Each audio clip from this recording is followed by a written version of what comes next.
Many people still frown upon job hopping, and you're probably wondering, why do I advocate for it?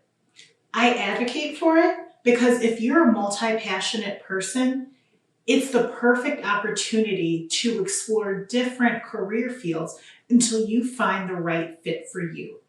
I'm also an advocate of job hopping with a purpose. So if you're just hopping from job to job, not really having a target or knowing what it is you want to do, that is when self-reflection comes in, and maybe even working with a coach to get a good understanding of what it is you want to do.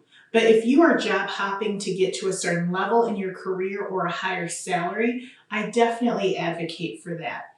Job hopping also keeps you more marketable, which is what you need in today's competitive job market. It is important that you are taking advantage of opportunities that are going to help you take your career even further. So if that is job hopping to find additional responsibilities to give you a certain skill set, to make more money, to find a better working environment, a better boss, a better title, whatever it is that you're looking for, it is okay.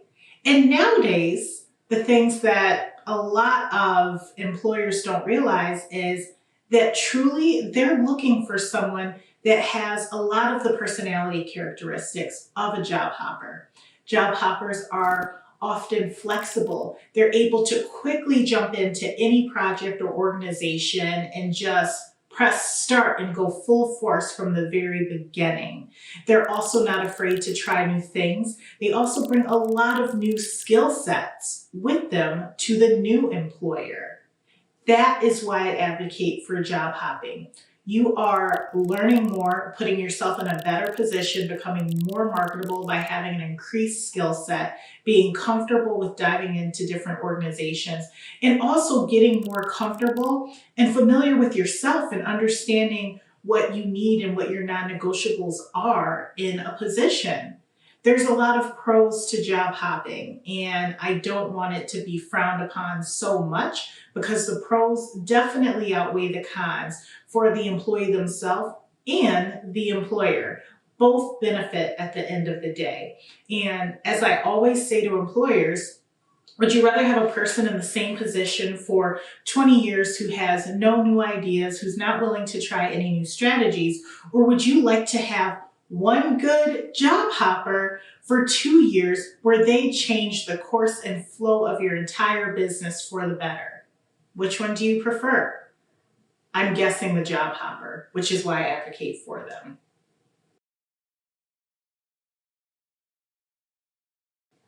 What you'll commonly find when you talk to a job hopper is that most aren't hopping around just for fun or because it's something that they want to do. It's actually due to toxic work environments. And one of the questions that I get all the time is, what would you tell somebody, or what advice would you give someone who is currently working in a toxic work environment? Immediately, my gut reaction is to say, leave, get out of there, run as fast as you can. But I understand for everyone that's not always practical right away, but it should always be the end goal. So the first thing that I want to walk you through is really recognizing all the things that you have to lose by staying in a toxic work environment. Number one, it's taking a huge blow to your self-esteem and confidence. It also takes a huge toll on your mental health, and it can really cripple your ability to believe in yourself and even have the energy to take action to start a new job search.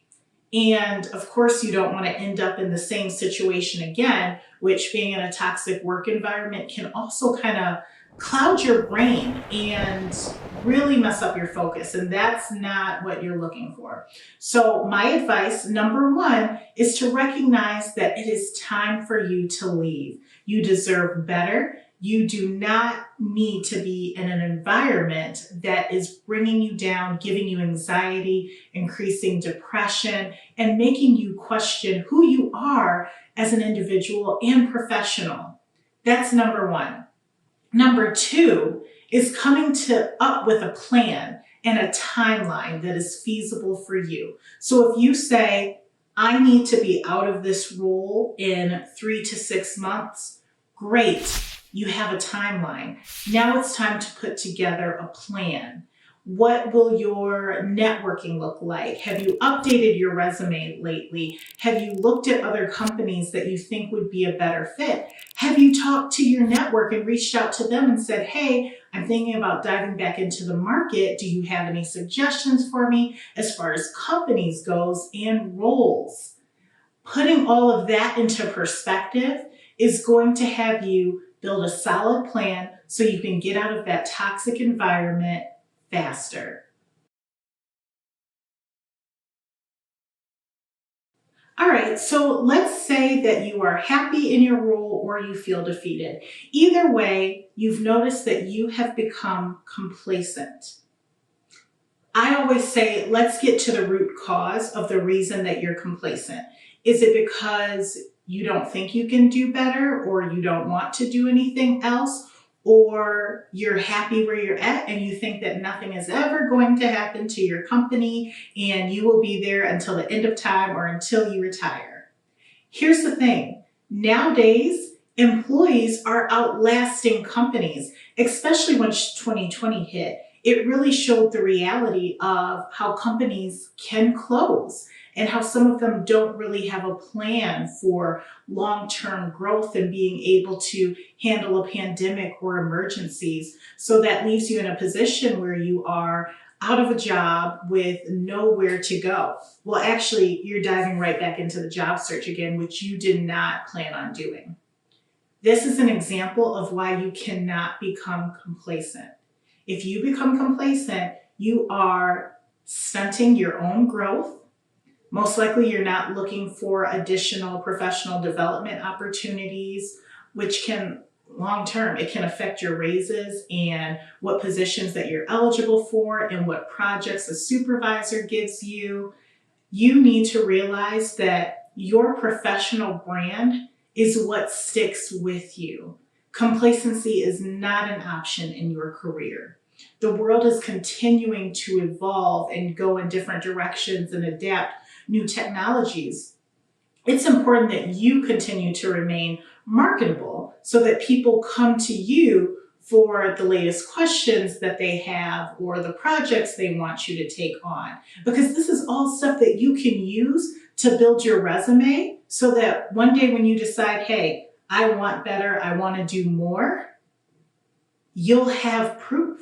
You'll have everything that you need to really move forward and be marketable in a competitive job space and get the attention of other employers and colleagues that can really help you take your career to the next level. Never settle, even if you're super happy in a job. It's important that you continue with your own internal professional growth.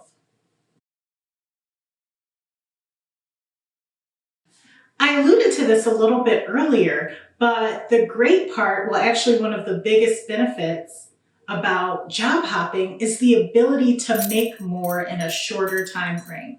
What you'll notice is the majority of people who stay in the same position only get those small raises every single year. Usually it's anywhere from 2 to 5%. Some companies even offer 10% with a bonus, but there's still money left on the table, and those employees typically don't know and don't realize that they could be making $10,000, $20,000, and sometimes $30,000 more than they originally started. The thing about job hopping is you're gaining skills faster that employers need, and oftentimes by the time you get to the offer table, you're willing to advocate and negotiate for yourself. And one of the benefits is higher earning potential. You've moved around from these different jobs, different areas, and you've taken little bits and pieces of knowledge and skills gained and certifications or whatever it is. You have all of this background experience that you're able to leverage to the new employer and say, hey, I've spent my career doing this. I know that this is a problem that you have. And I'll give you an example really quick. Technology is constantly evolving, and companies are trying to keep up with the latest trends in technology and really understanding what it is they need to incorporate into their business. Most likely, you've been in a role where you've already used this technology, implemented it because you've already done it. So now you can take that to the next employer and say, hey, I've done this before, I know how to implement it here, and they will pay you what you want to get paid in order to take that role. Job hopping does that for you. It puts you on a fast track to get the skills that you need faster and gain a lot of different understanding and experiences that you can bring into an organization. And organizations do value that, and they are willing to pay for it. So that is, again, the bonus of job hopping.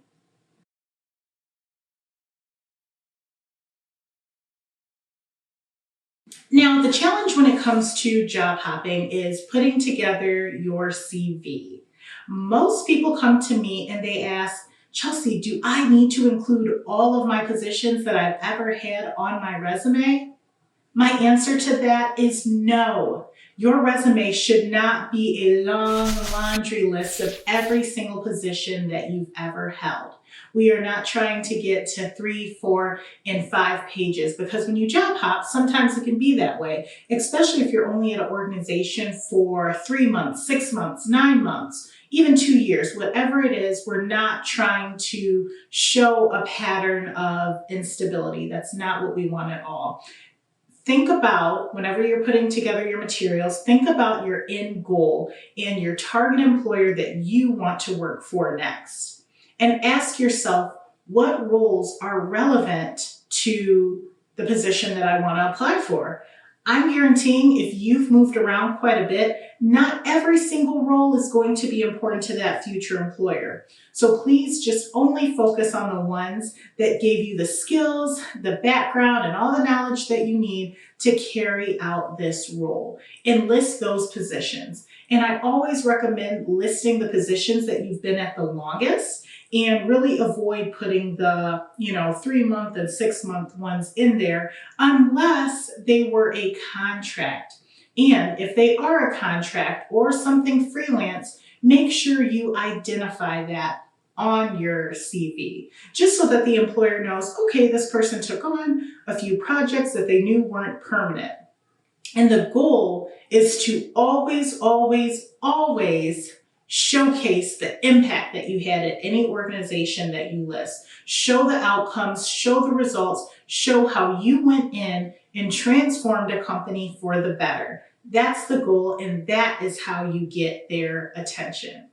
What you also want to do is always pinpoint their pain point, okay? Decide what is it that this company needs, and make sure that you build your branding statement around that, as well as your cover letter too, to address any concerns that they have.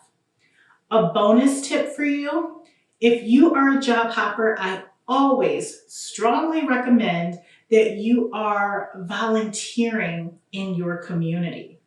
Because if you come upon a gap during your career, you can fill in that gap with your volunteering, because that, my friend, is still experience, and you can still utilize that as a piece of your application in your next role.